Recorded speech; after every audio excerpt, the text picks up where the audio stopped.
Video की शुरुआत करते हैं।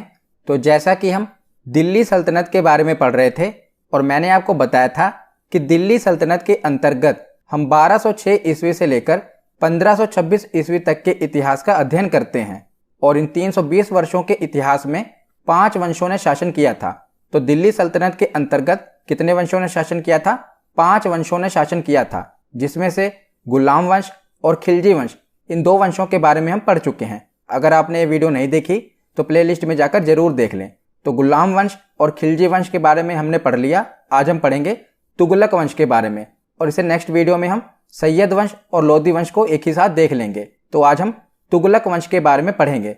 तो तुगलक वंश का शासनकाल 1320 ईस्वी से लेकर 1414 ईस्वी तक रहा था। तो दिल्ली सल्तनत में सर्वाधिक समय का शासन करने वाला कौन सा राजवंश है? तुगलक वंश है। याद रखिएगा, इंपॉर्टेंट है। और इस वंश का संस्थापक कौन था?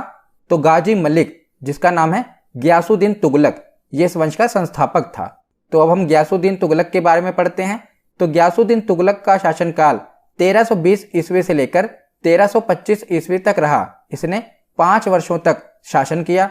तो गाजी मलिक ने, इसका नाम क्या था? गाजी मलिक। बाद में इसने अपना नाम बदलकर गियासुद्दीन तुगलक कर लिया।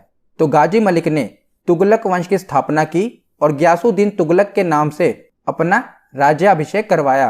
तो कृषि के विकास के लिए इसने नहरों का निर्माण करवाया था। अब हम इसके कार्य देख रहे हैं। तो कृषि के विकास के लिए इसने नहरों का निर्माण करवाया था और संभवतः ये दिल्ली का पहला सुल्तान है जिसने नहर का निर्माण करवाया था। और इसने डाक व्यवस्था को श्रेष्ठ और तीव्रगामी बनवाया था। किसने? गियासुद्दीन तुगलक ने। तो गियासुद्दीन तुगलक के अन्य कार्य भी देख लेते हैं। तो इसने लगान के रूप में उपज का 1/10 या 1/12 हिस्सा ही लेने का आदेश जारी किया। मतलब कि इससे ऊपर लगान नहीं लिया जा सकता, या तो 1/10 लिया जाएगा या 1/12। इसने सीमा निर्धारित कर दी कि इससे ज्यादा लगान नहीं लिया जाएगा।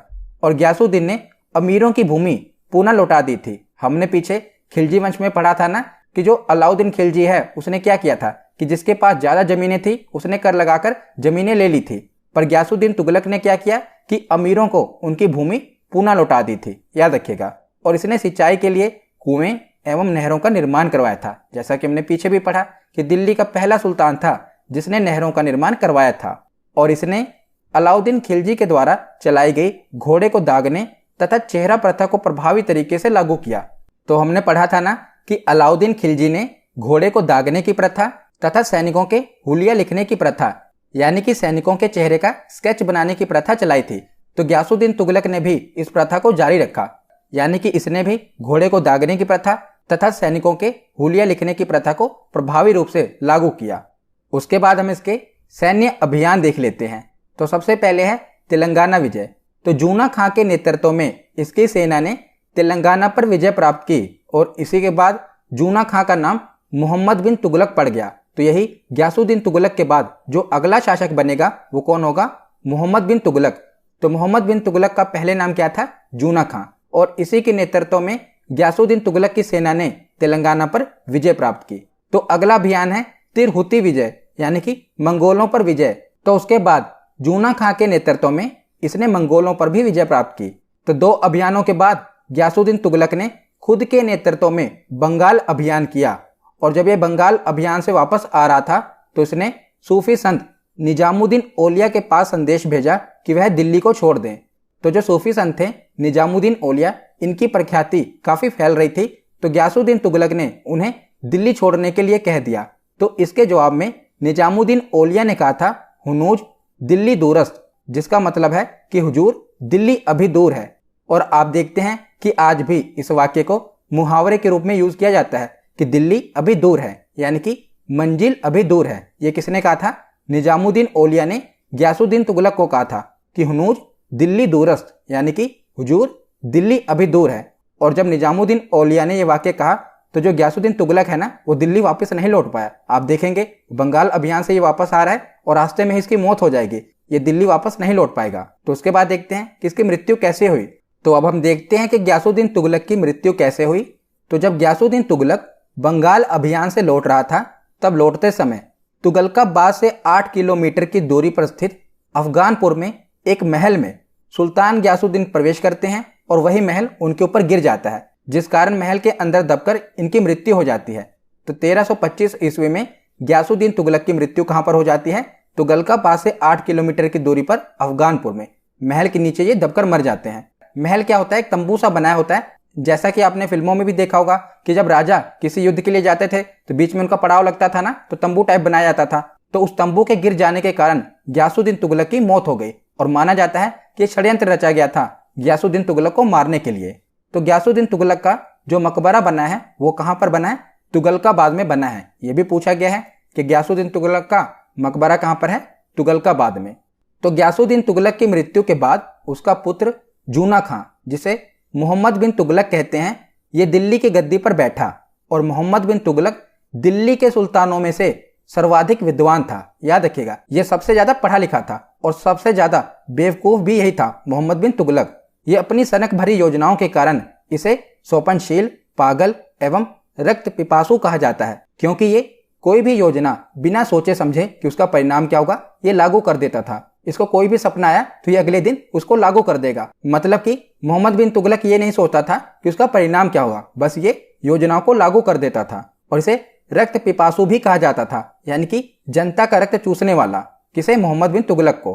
तो आगे अब हम मोहम्मद बिन तुगलक की प्रशासनिक योजनाओं का क्रम देख लेते हैं कि कौन कौन सी योजनाओं की शुरुआत, कौन कौन से अभियानों की शुरुआत इसने की थी।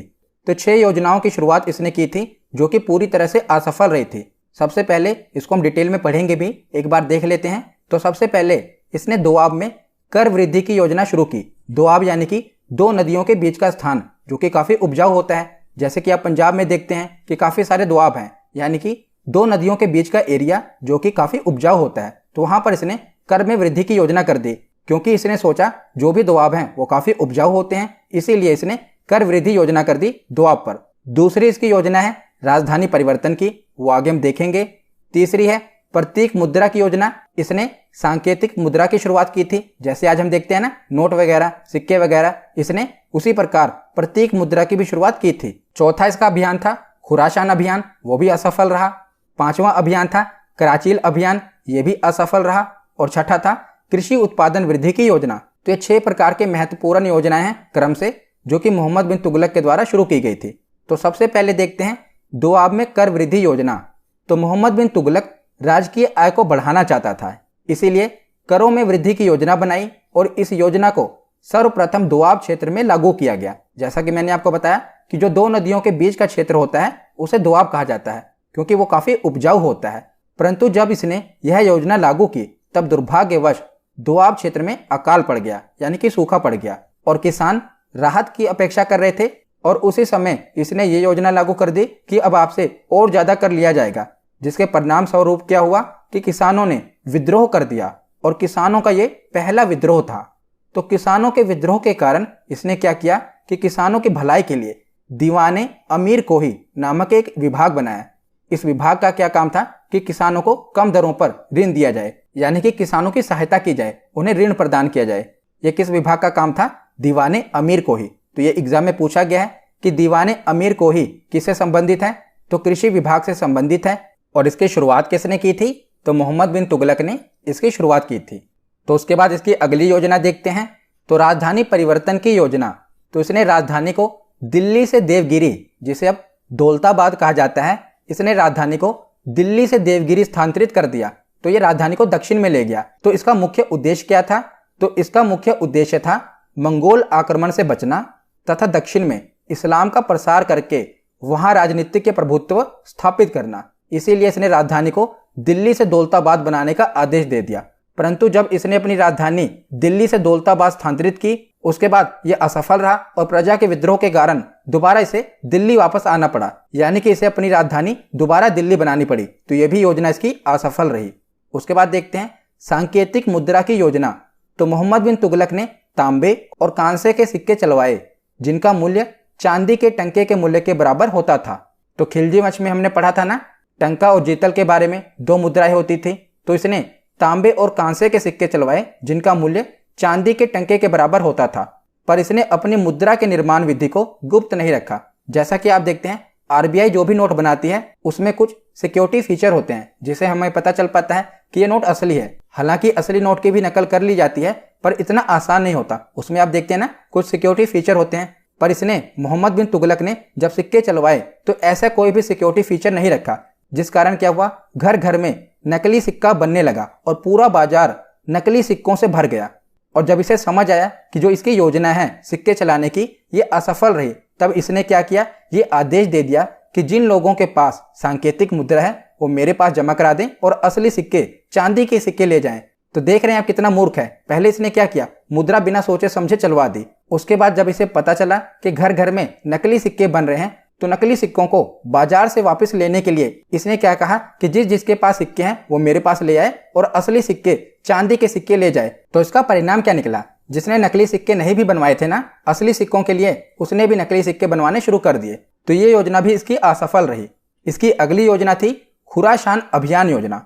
तो इस समय ईरान खुरासान में मंगोलों के शासन का पतन हो रहा था, जिस कारण वहां पर राजनीतिक अस्थिरता थी। और इसी राजनीतिक अस्थिरता का लाभ उठाने के लिए मोहम्मद बिन तुगलक ने खुरासान अभियान की योजना बनाई। इसने सोचा कि वहां पर अभी राजनीतिक अस्थिरता है, मैं वहां पर आक्रमण करके उसे भी अपने साम्राज्य में मिला लूं। इसीलिए इसने 3,70,000 सैनिकों की एक सेना तैयार की और उन्हें 1 वर्ष का अग्रिम वेतन दे दिया, यानी कि एडवांस में वेतन दे दिया। और उन्हें यह आदेश दे दिया कि किसी भी वक्त हम ईरान पर आक्रमण कर देंगे। परंतु पूरा 1 साल बीत गया, इसने आक्रमण नहीं किया और अंत में क्या हुआ, इसने खुरासान के शासक से संधि कर ली, जिस कारण इसके सैनिक बहुत ही नाराज हुए, क्योंकि उनको इसने आदेश दे दिया था कि हम कभी भी युद्ध कर सकते हैं। और बाद में उन्हें पता चला कि इसने तो खुरासान के शासकों से संधि कर ली है। तब इसने क्या किया, हम आगे देखते हैं। तो आगे कराचील अभियान योजना। तो सैनिकों के विद्रोह से बचने के लिए इसने क्या किया कि जो भी सैनिक थे ना, उन्हें हिमालय की दुर्गम चोटी कराचील अभियान के लिए भेज दिया, जहां पर क्या हुआ कि अधिकांश सैनिक रास्ता भटक गए और कुछ सैनिक आपसी विवाद के कारण ही आपस में ही लड़कर मर गए। और इब्न बतूता, जो कि मोरक्को का यात्री है, इसने बताया है कि अंत में केवल 10 अधिकारी ही बचकर वापस आए। तो खुरासान की योजना भी इसकी पूरी तरह से असफल रही। उससे बचने के लिए इसने कराचील अभियान योजना बनाई कि सैनिकों को क्या कर दिया, उनके विद्रोह से बचने के लिए हिमालय की दुर्गम चोटियों पर भेज दिया। तो इससे क्या हुआ, इसका भी काफी नुकसान हुआ। इसने उनको वेतन भी दिया हुआ था और सैनिकों का भी नुकसान हुआ। तो इस प्रकार ये एक प्रकार का असफल शासक था। और इसी के समय मोरक्को का यात्री इब्न बतूता भारत में आया था। बहुत बहुत इंपॉर्टेंट है। मोरक्को का यात्री कौन था, इब्न बतूता। और किसके शासनकाल में आया था, मोहम्मद बिन तुगलक के शासनकाल में आया था। और मोहम्मद बिन तुगलक ने इब्न बतूता की विद्वता से खुश होकर उसे दिल्ली का काजी भी नियुक्त किया था, याद रखिएगा। उसके बाद आगे देखते हैं। तो मोहम्मद बिन तुगलक के शासनकाल में ही दक्षिण में हरिहर एवं बुक्का नामक 2 भाइयों ने 1336 ईस्वी में एक स्वतंत्र राज्य विजयनगर की स्थापना की। तो विजयनगर की स्थापना किसने की थी, हरिहर एवं बुक्का ने विजयनगर की स्थापना की थी। और इसी के साथ 1347 ईस्वी में एक स्वतंत्र राज्य बहमनी साम्राज्य की भी स्थापना हुई, जिसकी स्थापना किसने की, अलाउद्दीन बहमन शाह ने। तो हरिहर और बुक्का ने विजयनगर की स्थापना की और बहमनी साम्राज्य की स्थापना अलाउद्दीन बहमन शाह ने की। तो अंततः मोहम्मद बिन तुगलक की मृत्यु 20 मार्च 1351 को हो गई। और इसकी मृत्यु पर इतिहासकार बदायूनी का कहना है, बहुत ही इंपॉर्टेंट है, कि जनता को अपने राजा से और राजा को अपनी जनता से छुटकारा मिला। तो ये लाइन बहुत ही इंपॉर्टेंट है। किसके लिए कही गई थी, मोहम्मद बिन तुगलक के लिए, कि जनता को अपने राजा से और राजा को अपनी जनता से छुटकारा मिला। तो मोहम्मद बिन तुगलक के बाद अगला शासक बना फिरोज शाह तुगलक। और इसका शासनकाल 1351 ईस्वी से लेकर 1388 ईस्वी तक रहा। और फिरोज शाह तुगलक 45 वर्ष की उम्र में दिल्ली सल्तनत की गद्दी पर बैठा। और गद्दी पर बैठने के बाद ही इसने बहुत सारे उन निर्णयों को वापस ले लिया जो कि इसे पहले के शासकों ने लागू किए थे।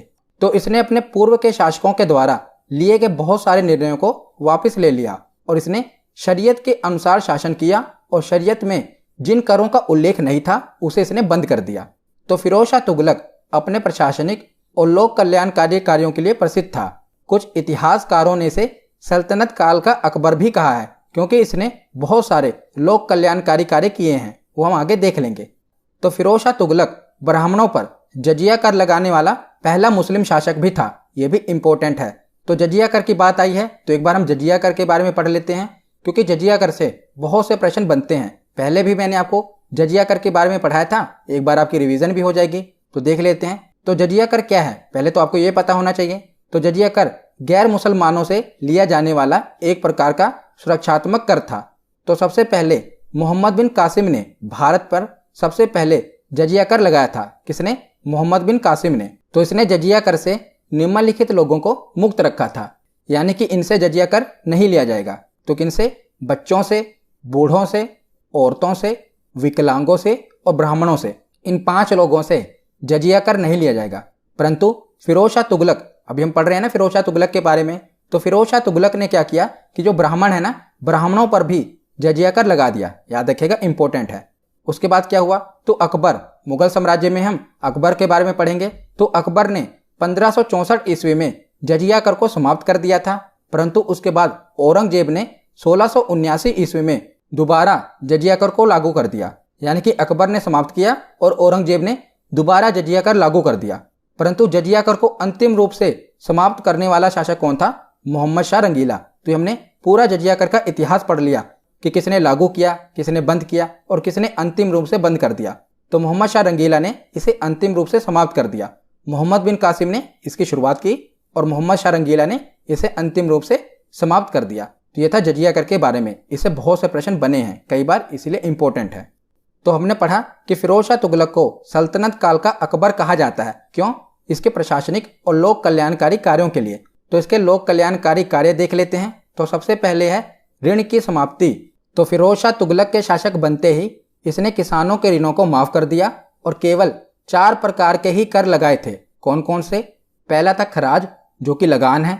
दूसरा है खुम्स, यह युद्ध में लूटे गए माल पर कर लगता था। तो जब भी इसकी सेना दूसरे साम्राज्य से लूटपाट करती थी ना, तो जो भी धन वो लूट कर लाती थी उसमें सुल्तान का हिस्सा होता था, जिसे खुम्स कहा जाता था। तीसरा था जजिया कर, जो कि गैर मुस्लिमों पर लगता था। चौथा था जकात कर, जो कि मुसलमानों पर लगता था। तो इस्लाम धर्म के अनुसार 2.5% का दान उन लोगों को देना पड़ता था जो कि मालदार लोग होते थे, यानी कि जिनके पास खूब सारा पैसा होता था, और उनसे पैसों को लेकर अपाहिज और असहाय लोगों पर खर्च किया जाता था। तो ये थे 4 प्रकार के कर: खराज, खुम्स, जजिया और जकात। उसके बाद अगला पॉइंट है कि राजनीतिक अपराधों के दंड विधान में परिवर्तन। तो फिरोज शाह तुगलक ने राजनीतिक अपराध जैसे राजद्रोह, गबन के दंड विधान में परिवर्तन करके कठोर दंड की जगह सामान्य दंड देने की व्यवस्था कर दी। तो जो भी पहले कठोर दंड दिए जाते थे ना, जैसे कि मृत्यु दंड, उसे इसने हटाकर सामान्य दंड देने की व्यवस्था कर दी। इसीलिए इसे कल्याणकारी राजा कहा गया, क्योंकि इसने बहुत सारे कानूनों में परिवर्तन किया। तीसरा है सरकारी सेवाओं को वंशानुगत बनाया। फिरोज शाह तुगलक ने यह आदेश दिया कि सरकारी सेवक के वृद्ध होने या मृत्यु हो जाने पर उसके पुत्र, दामाद अथवा दास को सरकारी सेवा में नियुक्त किया जाएगा। यानी कि जो भी इसके सरकारी सेवक होते थे, जब वो बूढ़े हो जाएं या उनकी मृत्यु हो जाए, तो उनके पुत्र या उनके दामाद या उनके दास को उनकी जगह पर सरकारी सेवक के रूप में नियुक्त किया जाए। तो इसने सरकारी सेवाओं को वंशानुगत बनाया। किसने? फिरोज शाह तुगलक ने। अगला पॉइंट है कि नकद वेतन की जगह जागीर देने की व्यवस्था। तो हमने खिलजी वंश में पढ़ा था ना कि अलाउद्दीन खिलजी ने जो जागीर देने की व्यवस्था थी, यानी कि जो वेतन की जगह भूमि देने की व्यवस्था थी, उसे खत्म कर दिया था और उसी व्यवस्था को इसने दोबारा लागू कर दिया। यानी कि इसने नगद वेतन की जगह जागीर देने की व्यवस्था को पुनः शुरू कर दिया। तो इसने उच्च सैनिकों को नगद वेतन की जगह जागीर देने की व्यवस्था पुनः शुरू कर दी। उसके बाद आगे है मुद्रा में सुधार।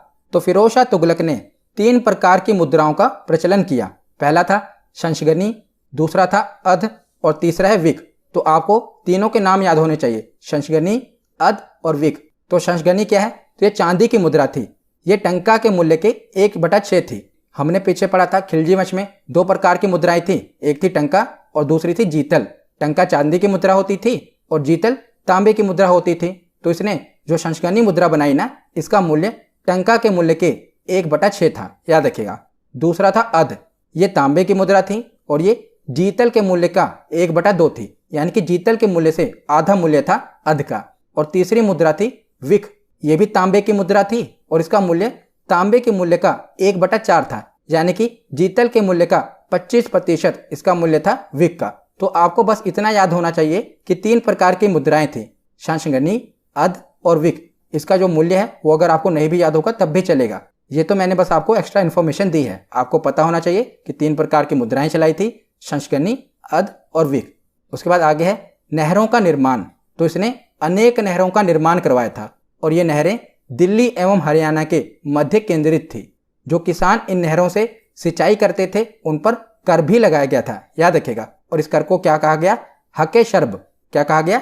हके शर्ब। ये सिंचाई कर लिया जाता था जो कि उपज का 1/10वां हिस्सा होता था। ये सिंचाई कर था, इसे कहा गया हके शर्ब। उसके बाद अगला पॉइंट है दासों से प्रेम।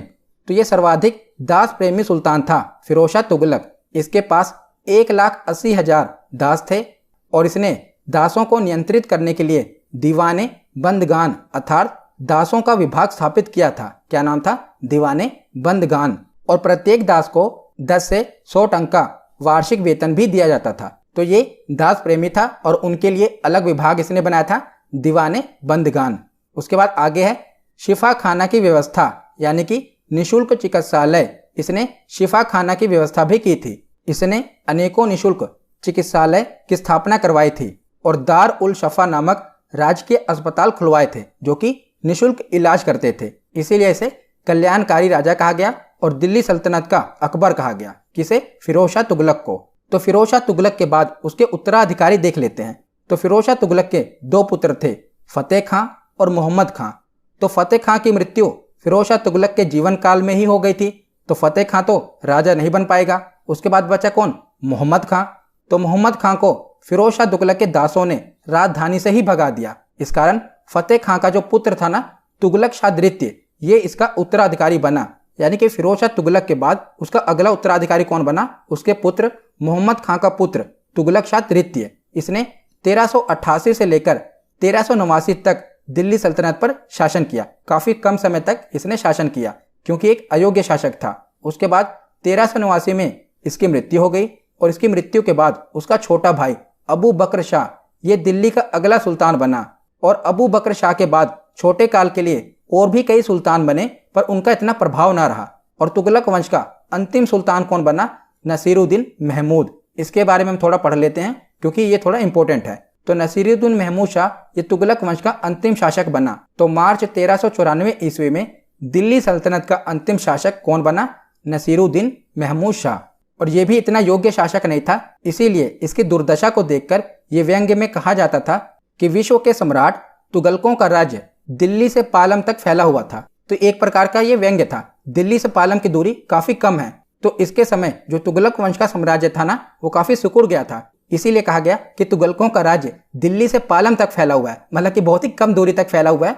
एक प्रकार से इस पर व्यंग्य कहा गया कि तुगलकों का राज्य दिल्ली से पालम तक फैला हुआ है। तो 17 दिसंबर 1398 ईस्वी में तैमूर का आक्रमण दिल्ली पर हो गया तथा दिल्ली का सुल्तान यानी कि नसीरुद्दीन महमूद शाह ये गुजरात भाग गया। तो पुना वजीर मल्लू खां ने सुल्तान को दिल्ली बुलाकर वापस गद्दी पर बैठाया। किसे? नसीरुद्दीन महमूद शाह को। और सन 1414 ईस्वी में महमूद शाह की मृत्यु हो गई, जिसके बाद क्या हुआ? तुगलक वंश का अंत हो गया। तो यहाँ पर हमारा थ्योरी सेक्शन कंप्लीट होता है। अब हम प्रीवियस ईयर क्वेश्चन देखते हैं। तो पहला प्रश्न है कि तुगलक वंश का संस्थापक कौन था? तो तुगलक वंश का संस्थापक था गियासुद्दीन तुगलक। ऑप्शन ए इसका सही जवाब होगा। अगला प्रश्न है कि अमीर कोही, जिसे कृषि विभाग कहा गया, यह नया विभाग किस सुल्तान ने शुरू किया था? तो अमीर कोही की शुरुआत मोहम्मद बिन तुगलक ने की थी। ऑप्शन सी इसका सही जवाब होगा। अगला प्रश्न है कि तैमूर लंग ने किसके शासनकाल में भारत पर आक्रमण किया था? तो तैमूर ने किसके शासनकाल में भारत पर आक्रमण किया था? नसीरुद्दीन महमूद तुगलक के शासनकाल में। अगला प्रश्न है कि सल्तनत काल की 2 प्रमुख मुद्राओं का पता निम्नलिखित कोट में करें। तो आपको पता है कि सल्तनत काल की 2 प्रमुख मुद्राएं कौन सी हैं? एक है जीतल और दूसरा है टंका। तो इसका सही जवाब क्या होगा? ऑप्शन डी, 2 और 4, जीतल और टंका।